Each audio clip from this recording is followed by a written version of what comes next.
We also have to go over the second aorist form for the participle. So remember that for the aorist indicative, remember the aorist indicative?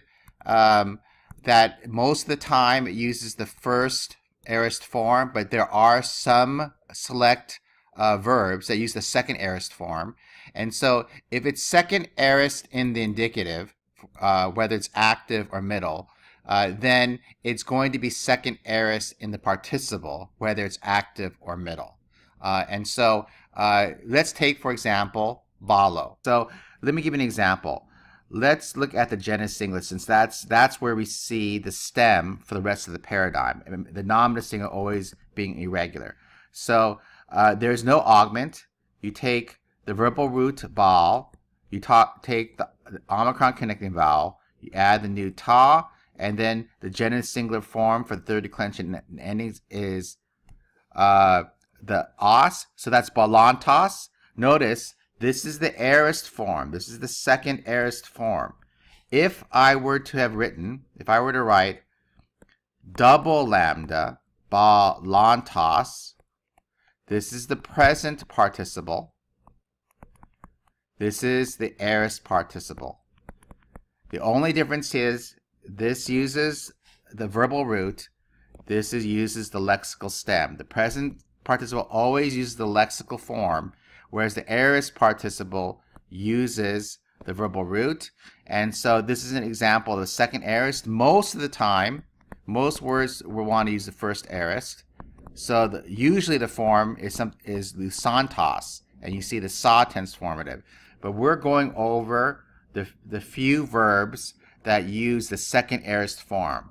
And so if it's second aorist in the indicative, if the indicative uses the second aorist form, then the participle will also use the second aorist form. So let's clear the board. Let's fill out the rest of this paradigm. The dative singular is balanti. The accusative singular is balanta. The nominative plural is balantes. The genitive plural is balanton. The dative plural is balusi or sin. And then the accusative plural is balanta. And the nominative singular, remember, is irregular. It's balon. So if we do the neuter forms, the neuter form is going to look like the present participle, except instead of the double lambda, which is the stem used for the present participle, it's going to be using the verbal root. And so the second aorist form for the neuter participle is balon, balantos, balanti, balon, which is the same as the nominative form, balanta, balanton, balu, si or sin, balanta. And those are the neuter forms. And for the feminine forms, you take the verbal root bal, you use the feminine tense formatives for the second aorist, so that's balu, sa, so it's balusa, balu, baluses, baluse with an iota subscript, balusan, balu sai, balu son, balu sais, and balu sas. And those are the feminine forms. So okay, So let's do the second aorist middle participle, and let's use a different verb just for to mix it up a little bit. Let's use a deponent verb, because most of the time when you see the aorist middle participle used, it's usually the deponent verbs that are using the form. So for a ginomai, the way we would form the second aorist middle participle is we take the verbal root, which is the second aorist stem, and so remember for ginomai, the verbal root is gen. So ginomai has a different verbal root than its lexical stem. It uses gen. Let's start with the nominative singular because we're using the 2-1-2 ending, so we're expecting it to be very predictable. And then you take the omicron connecting vowel, the men, and the nos. So it's genomenos. And the genitive is genomenu. And then the dative is genomeno, iota subscript. The accusative is genomenon. The nominative plural, genomenoi. The genitive plural, genomenon. The dative plural is genomenois, and the accusative plural is genomenus. These are the masculine forms. So why don't you do the neuter forms, because these are the simpler forms. So I'll start you off. You take the verbal root. You take the omicron connecting vowel. Remember, these are the second aorist forms.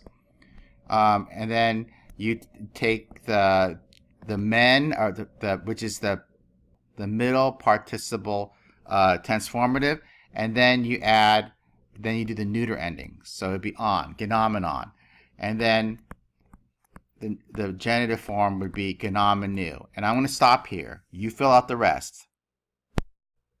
Okay, you had some time to fill that out. Okay, does it look like this? So hopefully you have the same forms that we have here. Let's read this together. Genomenon, genomenu, genomeno, genomenon, genomena, genomenon, genomenoi, genomena. Why don't you do the feminine forms? I'll start you off. Take the verbal root. Take the connecting vowel, omicron. Add the feminine endings, genomene. And the genitive would be genomenes, and you fill out the rest using the first declension endings. Okay, does your paradigm look something like this? Hopefully you have the exact same paradigm as I have it up here. Let's say together: genomene, genomenes, genomene, genomenane, genomenai, genomenon, genomenice, genomenos. And these are the forms for the second aorist middle participle using ginomai as a paradigmatic verb. And lastly, we have the second aorist passive participle, which is probably the rarest second aorist form that we'll see. Remember that our paradigmatic verb for this is grapho. Grapho does use the first aorist for the active and middle forms, but if you remember, in the indicative mood, it doesn't use the first aorist for the passive forms. It uses the second aorist, which usually looks exactly like the passive form, except that the theta is dropped. And you see a similar dropping of the theta for the tense formative for the second aorist passive participle for grapho. So let's use grapho as a paradigmatic verb. And let's always begin again with the genitive singular form, because that's where we can see the whole stem. So there's no augment because it's a non-indicative form. It's a participle. You take graph, and instead of thent for the regular passive form, we're going to drop the theta and we're going to use ent, and then we're going to add os, which is our genitive singular masculine ending. So it's graphentos. This nominative form, which is unusual, is if we take graphend and we add the sigma, the new tau drops this epsilon does not like being short when something drops. It'll turn into a diphthong, and the final form be graph face. And so graph face is the nominative singular masculine participle. And that's an unusual form because we have some dropped letters. But we see the stem for the second aorist, not the first, but the second aorist passive participle in the genitive singular. So the dative singular would be graphenti, graphenta is the accusative singular. Graphentes is the nominative plural. Graphentone is the genitive plural. Graphenti is the dative plural. And graphentos is the accusative plural. And the neuters, again, will look similar to the masculine forms, except for the nominative, accusative, singular, and plural endings, which are different, because it's nothing for the singular forms and it's alpha for the plural forms, but everything else is the same as the masculine endings. And so the nominative neuter, singular neuter, is graphen. That's the final form, because if you have graphent and you add to it nothing, the tau drops, and therefore the final form is graphen. And the rest, you take graph, you take the ent, tense formative, and you add os as graphentos. So that's the genitive singular neuter form. Graphenti is the dative form. And the accusative neuter form is again graphen. The plural nominative for the neuter participle is graphenta, graphentone, graphent plus C. The new tau drops. The epsilon does not like being short when it's by itself. It turns into the diphthong, so it's graphacin, or C. And then the accusative plural is graphenta. And those are the neuter forms.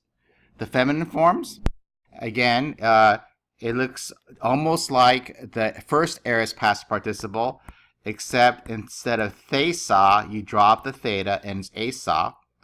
So the feminine nominative singular form, second aorist passive participle, is graphesa. The genitive is graphases, graphae iota subscript, graphason. You could probably do the rest, but I'll just fill it out for you. And those are the feminine forms. And with that, we completed the first aorist active middle passive participles and the second aorist active middle passive participles.